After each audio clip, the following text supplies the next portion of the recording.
আসসালামু আলাইকুম। ইলেকট্রনিক্স বাংলা মিডিয়ার পক্ষ থেকে আপনাদের সবাইকে স্বাগতম। আজকে সিআরটি টেলিভিশনের পার্ট 2 ভিডিও নিয়ে আপনাদের মাঝে চলে আসলাম।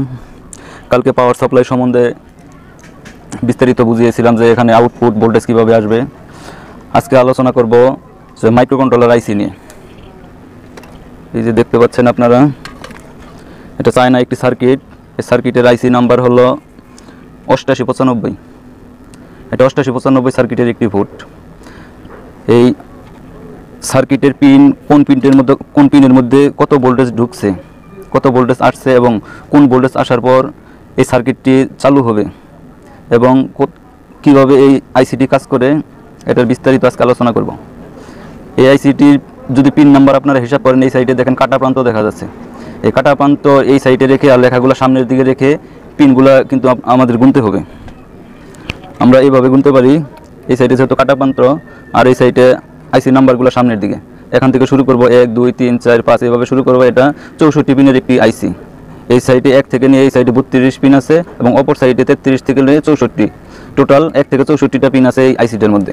এবং এই আইসিটার মধ্যে পাওয়ার আসার পর কীভাবে এই আইসিটা রানিং হবে এবং সার্কিটটি চালু হবে এবং সার্কিটটি চালু হওয়ার জন্য কী কী ভোল্টেজের প্রয়োজন, এটাই আমি এখন আপনাদেরকে দেখাবো।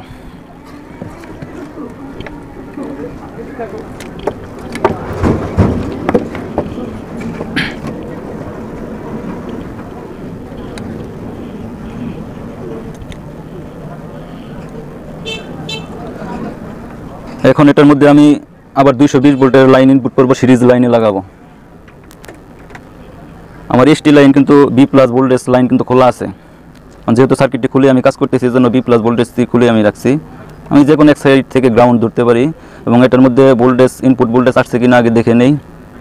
ইনপুট ভোল্টেজ তো কালকে আগের ভিডিওতে দেখাইছিলাম যে এখানে ভোল্টেজ আসছে। এখানে এটার মধ্যে সিস্টেম যে ভোল্টেজটা আসবে, সর্বপ্রথম এটার মধ্যে 5 ভোল্ট আসবে। মাইক্রোকন্ট্রোলার আইসির মধ্যে সর্বপ্রথম 5 ভোল্ট আসবে। প্রথমে 5 ভোল্ট আসবে এবং 5 ভোল্টটা আসলে কোথা থেকে আসতেছে সেটাই এখন আপনাদেরকে আমি দেখাবো। এখানে 110 ভোল্ট বি প্লাস ভোল্টেজ, পরে আছে ভার্টিক্যালের জন্য 27 ভোল্ট বা 28 ভোল্টের মতো আছে, পরে আছে সিস্টেম ভোল্টেজ 11 ভোল্টের মতো বা 12 ভোল্টের মতো আছে, পরে আছে সাউন্ড আইসির ভোল্টেজ। এই ভোল্টেজটাই সিস্টেম আইসির মধ্যে আসছে। এই যে আপনারা দেখুন, এই সাইডে পিন আছে, পিন দিয়ে এভাবে ধরে এখানে এসে আপনারা সিস্টেমের 10 ভোল্ট বা 12 ভোল্ট আপনারা ইন্ডিকেট করে এদিকে আসবেন। এই যে এখানে আসছে, তারপর এখানে একটা রেজিস্টার হয়ে এই পিনের মধ্যে আসছে। এখানে আবার 2টি রেজিস্টার ব্যবহার করছে, একটি 11 ভোল্ট এবং এই সাইডে ভোল্টেজটা 5 ভোল্ট হয়ে গেছে। 5 ভোল্টটা কীভাবে হলো আপনাদেরকে আমি দেখাই। এখানে রেজিস্টার হয়ে এই সাইডে ভোল্টেজটা আসার পর যে এখানে একটি 5 ভোল্টের জিনার ডায়োড ব্যবহার করছে। ব্যবহার করছে এই পর্যন্ত সরাসরি আসছে। এখানে ট্রানজিস্টরের কাজ করাইছে এবং এখানে 5 ভোল্ট হয়েছে। এই 5 ভোল্টটাই সরাসরি কিন্তু এই মাইক্রোকন্ট্রোলার আইসির মধ্যে আসছে। মাইক্রোকন্ট্রোলার আইসির 9 নম্বর পিনের মধ্যে কিন্তু এই ভোল্টেজটা আসছে। এই যে দেখুন, এখানে ইন্ডিকেট করা আছে 1 নম্বর পিন। 1 নম্বর পিন সবগুলো পিন কিন্তু করে নাই, যেখানে দেখা যাচ্ছে 1 নম্বর পিন। এই সাইড 8 নাম্বার, এই সাইডে 15, মানে এইভাবে সিরিয়াল বাই সিরিয়াল অল্প অল্প করে নাম্বারগুলো দিছে। মাইক্রোকন্ট্রোলার আইসি 9 নম্বর পিনের মধ্যে 5 ভোল্ট আসবে। এইভাবে যদি আমরা গুনি 1 2 3 4 5 6 7 8 9, যে পিনের মধ্যে 5 ভোল্ট আসছে। দেখুন আপনারা মিটারের মধ্যেও 5 ভোল্ট আসছে। 5 ভোল্ট এখানে এই আইসির পিন থেকে জাম্পার করে আবার এই সাইডে নিয়ে আসছে। এই সাইডের 55 নম্বর পিনের মধ্যে 5 ভোল্ট আসছে। এইদিকে যদি 32 এইভাবে গুনি, এই দিক দিয়ে ঘুরে আসার পর এখানে 55 নম্বর পিনের মধ্যে এই 5 ভোল্ট আসছে। এই যেটার মধ্যে 55 নম্বর পিনের মধ্যে 5 ভোল্ট আসার পর এখান থেকে ঠিক এই যে জায়গায় আরেকটা 4 পিনের একটা আইসি আছে, এটা হলো মেমোরি আইসি। এই মেমোরি আইসির মধ্যেও কিন্তু ওই ভোল্টেজটাই 5 ভোল্ট আসবে। আমি দেখি 1 পিনের মধ্যে আসছে। পিন নাম্বারটা একটু আমি আগে দেখে নেই যে কত নম্বর পিনের মধ্যে।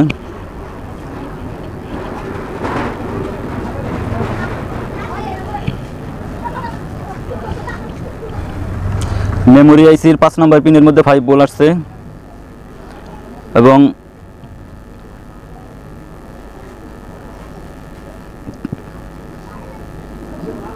6 নম্বর পিনটা হলো গ্রাউন্ড এবং 7 নম্বর পিনের মধ্যে 5 ভোল্ট এবং 8 নম্বর পিনের মধ্যে 5 ভোল্ট। এই ভোল্টেজগুলোর নাম আসলে ভিন্ন, শুধু আমি 5 ভোল্ট বলে চিহ্নিত করলাম শুধু আপনাদেরকে দেখানোর জন্য। ওগুলো আসলে বিস্তারিত আলোচনা করলে শেষ পর্যন্ত দেখা যাবে যে কিছুই বুঝতে পারবেন না। যে এই মেমোরি আইসিটার নাম্বার হলো 24C08। 24C08 মেমোরি আইসির মধ্যে এটার 5 নম্বর পিনের মধ্যে 5 ভোল্ট, 7 নম্বর পিনের মধ্যে 5 ভোল্ট, 8 নম্বর পিনের মধ্যে 5 ভোল্ট। এখানে যে সিস্টেম ভোল্টেজটা মাইক্রোকন্ট্রোলার আইসির জন্য আসছে, এখানে এই ভোল্টেজটা সরাসরি প্রথমে 9 নম্বর পিনের মধ্যে আসছে এবং 9 নম্বর পিন থেকে জাম্পার হয়ে 55 নম্বর পিনের মধ্যে আসছে, 55 নম্বর পিন থেকে মেমোরি আইসির মধ্যে আসছে। এবং এই সাইডে আরও একটি ভোল্টেজ আসবে এই ট্রানজিস্টর হয়ে। এই ট্রানজিস্টরের এখানে আরও একটি ভোল্টেজ আসবে, যেখানে একটি ট্রানজিস্টর দেখতে পাচ্ছেন। আমি কিন্তু উপরে সাইড দেখাচ্ছি না, এই সাইড আমি দেখাচ্ছি। এখানে 10-15 একটি ট্রানজিস্টর থাকবে, যে কোনো চায়না সার্কিটের মধ্যে এখানে 10-15 একটি ট্রানজিস্টর থাকবে। 10-15 ট্রানজিস্টরের 1 নম্বর পিনের মধ্যে এই যে এখানে 5 ভোল্ট থাকবে। এই 5 ভোল্টই কিন্তু এই যে 9 নম্বর পিনের মধ্যে আসছে এবং এখানে সুইচিং হয়ে মাঝের পিনের মধ্যে 5 ভোল্ট আসবে এবং মাঝের পিন থেকে 4.7 ওহমসের একটা রেজিস্টর হয়ে এখানে 5 নম্বর পিনের মধ্যে একটা 5 ভোল্ট আসবে। 1 2 3 4 5, এই দেখুন 5 নম্বর পিনের মধ্যে একটা 5 ভোল্ট আসবে। এই সার্কিটটা চালু হওয়ার জন্য এই 3টা ভোল্টেজ প্রথমে লাগবে। এখন এটা আমি কিপ্যাড চালু দিয়ে চালু করি বা এই রিমোট দিয়ে চালু করি, যাই দিয়ে আমি সার্কিটটা চালু করি না কেন, এখানে কিন্তু 5 ভোল্ট লাগবে। 5 ভোল্ট লাগবে কোথায়? 9 নম্বর পিনের মধ্যে 5 ভোল্ট লাগবে, 55 নম্বর পিনের মধ্যে 5 ভোল্ট লাগবে এবং এখানে 5 নম্বর পিনের মধ্যে 5 ভোল্ট লাগবে। এই ভোল্টেজটি থাকার পর যখন আমরা রিমোট দিয়ে সুইচিং করব বা বাটন দিয়ে সুইচিং করব, তখন কিন্তু আমাদের মাইক্রোকন্ট্রোলার আইসিটা চালু হবে। মাইক্রোকন্ট্রোলার আইসিটা চালু হয়েছে এটা আমরা বুঝবো কীভাবে? এই যখন দেখেন এখানে চ্যানেলের 6 নম্বর পিনের মধ্যে কিন্তু 5 ভোল্ট আসবে এবং বেস সার্কিটে যে 8 ভোল্ট যাবে, 8 ভোল্টটাও কিন্তু এই যে এখানে আসবে একটা পিনের মধ্যে। এই সাইডে গ্রাউন্ড আছে, এখানে 8 ভোল্ট এবং মাঝখানে 3টা আছে RGB সিগন্যাল। এখন পর্যন্ত কিন্তু এখানে ভোল্টেজ আসে নাই। এখন আমি এটা কিপ্যাডের মধ্যে শর্ট করে সার্কিটটা চালু করব এবং কিপ্যাডের মধ্যে শর্ট করে চালু করার সাথে সাথে এখানে আরও কিছু ভোল্টেজ আসবে। সেই ভোল্টেজগুলো হলো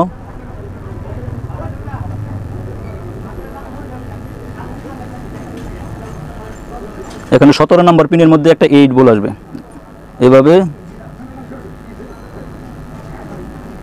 এই যেখানে 17 নম্বর পিনের মধ্যে 15 16 17, এই 17 নম্বর পিনের মধ্যে কিন্তু 8 ভোল্ট আসবে। যখন সিস্টেমটা চালু হবে সুইচিং করব আমরা, তখনই এখানে মাইক্রোকন্ট্রোলার আইসি 8895 আইসির মধ্যে এটা 8895 এবং 8873 যে আইসিগুলো আছে, দুইটার ক্যাটাগরি কিন্তু একই। আমি একটি আইসি দিয়ে বুঝাচ্ছি, আপনারা এটা যখন বুঝতে পারবেন তখন অন্যগুলো বুঝতে পারবেন। এখানে 17 নম্বর পিনের মধ্যে একটা 8 ভোল্ট আসবে এবং অপর সাইডে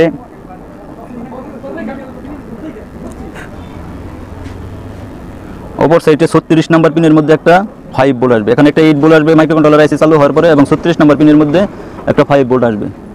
39, এই যে পিনের মধ্যে একটা 5 ভোল্ট আসবে। এই ভোল্টেজটা কিন্তু এখন পর্যন্ত যেহেতু সার্কিটটি রানিং হয় না, এই জন্য কিন্তু এখানে ভোল্টেজ আসে নাই এবং এই ভোল্টেজটা জাম্পার হয়ে এই দিক দিয়ে 47 নম্বর পিনের মধ্যে এই 5 ভোল্ট ভোল্টেজটা আসবে।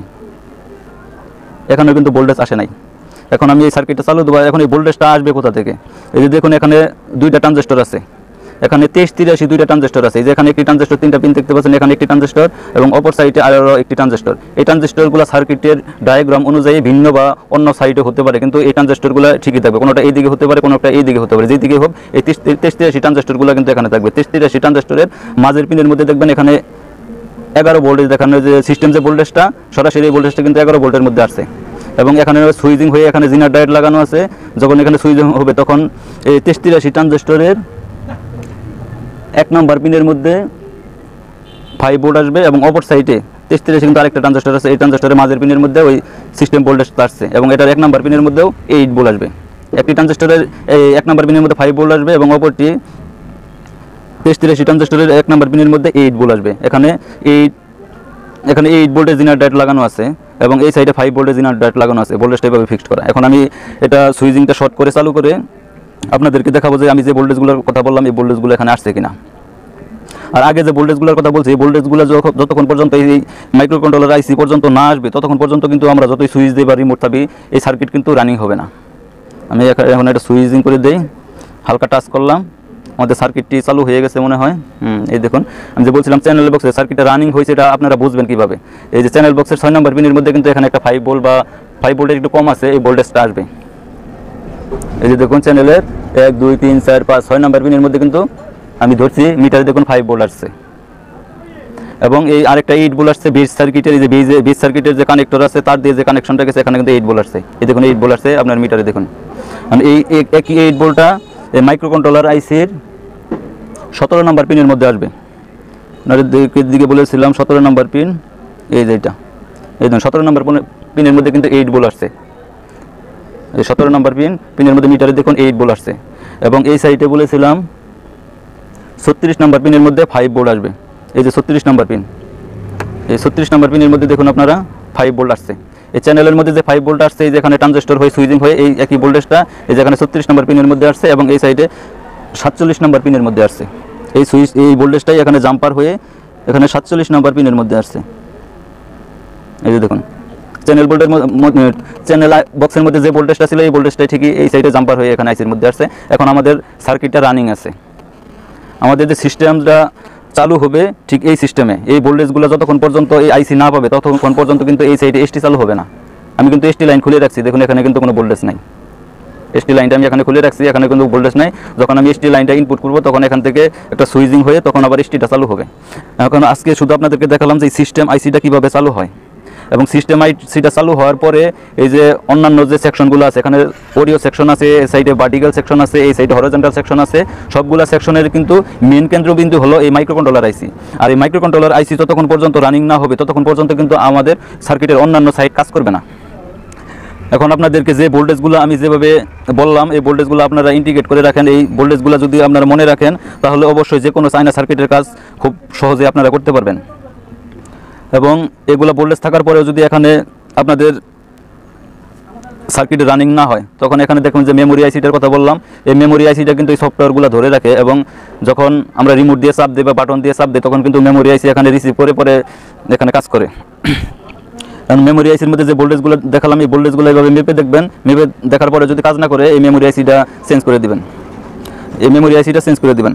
এখন মাইক্রোকন্ট্রোলার আইসির মধ্যে আরেকটা জিনিস আপনাদেরকে আমি দেখাই, সুইচিং যে আমরা করলাম এখানে যে কিপ্যাডের মধ্যে 5 ভোল্ট আছে, মানে এই সাইডে এই দুইটার সাথে টাচ করার সাথে সাথে কিন্তু আমার মাইক্রোকন্ট্রোলার আইসিটা চালু হয়ে গেছে। এখন মাইক্রোকন্ট্রোলার আইসি যতই যদি আমরা চালু করতে চাই তাহলে কিন্তু এখান থেকে একটা পিন হয়ে এই সুইচের একটা পিন কিন্তু মাইক্রোকন্ট্রোলার আইসির মধ্যে আসছে, সেটা হলো কিপ্যাড পিন।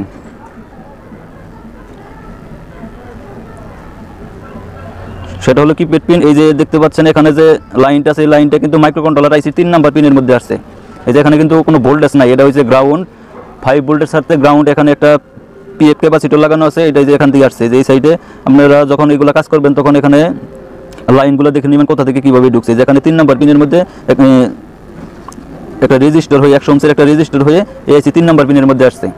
আপনাদের যদি বাটনে কোনো সময় যদি এই সার্কিট চালু না হয় তখন আপনারা এখান থেকে যে 100 ওহমের বা একটা রেজিস্টার ব্যবহার করছে অন্য সার্কিটে বা অন্য ওহমের একটা রেজিস্টার ব্যবহার করতে পারে, এই রেজিস্টারগুলো চেঞ্জ করে দেখবেন, বা এই যে এখানে একটা পিএফ ক্যাপাসিটর লাগানো আছে ক্যাপাসিটরটা চেঞ্জ করে দেখবেন যে আপনাদের বাটন দিয়ে চালু হয়। আর রিমোট দিয়ে যখন আপনারা এই সার্কিট চালু করবেন তখন রিমোটের সেন্সর বোর্ড যদি ভালো থাকে এবং রিমোটের সেন্সর বোর্ডের মধ্যে যদি ভোল্টেজ ঠিক থাকে, এই যে এখানে আপনাদের দেখাই এই 3টা লাইন হলো সেন্সর বোর্ডের লাইন, এই যেটা হলো 5 ভোল্ট, এই সাইডে হলো গ্রাউন্ড, এই সাইডে হলো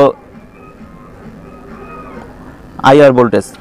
আইআর যদি এখানে লাগানো থাকতো এখানে কিন্তু এখানে যেহেতু আমরা সার্কিটের মধ্যে 5.25 ভোল্ট আছে, আইআর যদি এই সার্কিটের সাথে লাগানো থাকতো এখানে 25 ভোল্টের থেকে অল্প কিছু মিলি ভোল্ট কম থাকতো।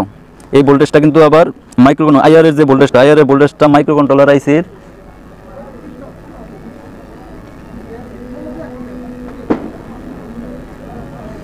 মাইক্রোকন্ট্রোলার আইসি 63 নাম্বার পিনের মধ্যে ঢুকছে। এই যে এই পর্যন্ত 64, এখানে এই যে 63, এই 63 নাম্বার পিনের মধ্যে ভোল্টেজটা আসছে। এই যে এখানে এই দিক দিয়ে হয়ে আপনারা এই আইসির পিন নাম্বারগুলো যদি মনে রাখেন তাহলে অবশ্যই এই কাজগুলো খুব সহজভাবে করতে পারবেন। আপনাদেরকে আইআর ভোল্টেজটা আবার বললি, এই 8873 আইসির 63 নাম্বার পিনের মধ্যে আইআর ভোল্টেজ আসছে, এবং কিপ্যাড দিয়ে চালু করার জন্য মাইক্রোকন্ট্রোলার এই 8873 95 আইসির 3 নাম্বার পিনের মধ্যে এই কিপ্যাডের যে সুইচিং করেন এই সুইচিংয়ের একটা সিগন্যাল এখানে আসছে। আর অন্যান্য যে ভোল্টেজগুলো বললাম এই ভোল্টেজগুলো যদি এই আইসির মধ্যে প্রেজেন্ট থাকে তাহলে এই সার্কিটটি রিমোট দিয়ে বা বাটন দিয়ে চাপ দেওয়ার সাথে সাথে এই মাইক্রোকন্ট্রোলার আইসিটি রানিং হয়ে যাবে। এই পর্যন্ত এই মাইক্রোকন্ট্রোলার আইসির মেন কাজ, এই কাজগুলো যতক্ষণ পর্যন্ত এই আইসির মধ্যে যে ভোল্টেজগুলোর কথা বললাম এই ভোল্টেজগুলো যতক্ষণ পর্যন্ত না আসবে ততক্ষণ পর্যন্ত কিন্তু মাইক্রোকন্ট্রোলার আইসিটি চালু হবে না। মাইক্রোকন্ট্রোলার আইসি চালু হওয়ার পর বিভিন্ন সেকশনের মধ্যে এই সার্কিটটি ভোল্টেজগুলো সাপ্লাই দেবে এবং অন্যান্য সেকশনেও কিন্তু ঠিক একই সিস্টেমে কাজ করবে। আজকের মতো এই পর্যন্ত মাইক্রোকন্ট্রোলার আইসির এই পর্যন্ত বিস্তারিত এই পয়েন্টগুলো যদি আপনারা মনে রাখেন তাহলে অবশ্যই এই টেলিভিশনের কাজ করতে পারবেন। আর টেলিভিশনের সার্কিটের কাজ যদি আপনারা করতে পারবেন তাহলে আমি মনে করি আপনারা ইলেকট্রনিক্সের যে কোনো সার্কিটের কাজ করতে পারবেন, কারণ এই সার্কিটের মধ্যে সব ধরনের পার্টস ব্যবহার করছে এবং সব ধরনের কম বেশি ভোল্টেজ আছে, 110 ভোল্ট থেকে নিয়ে একবারে 3.3 ভোল্ট পর্যন্ত এই সার্কিটের মধ্যে ভোল্টেজ সাপ্লাই আছে।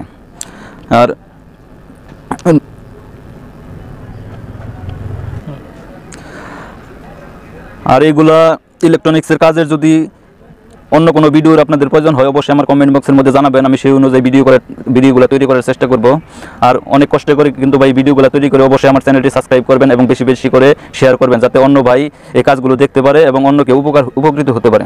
তাই ধন্যবাদ সবাইকে। ইলেকট্রনিক্স বাংলা মিডিয়ার পাশেই থাকুন।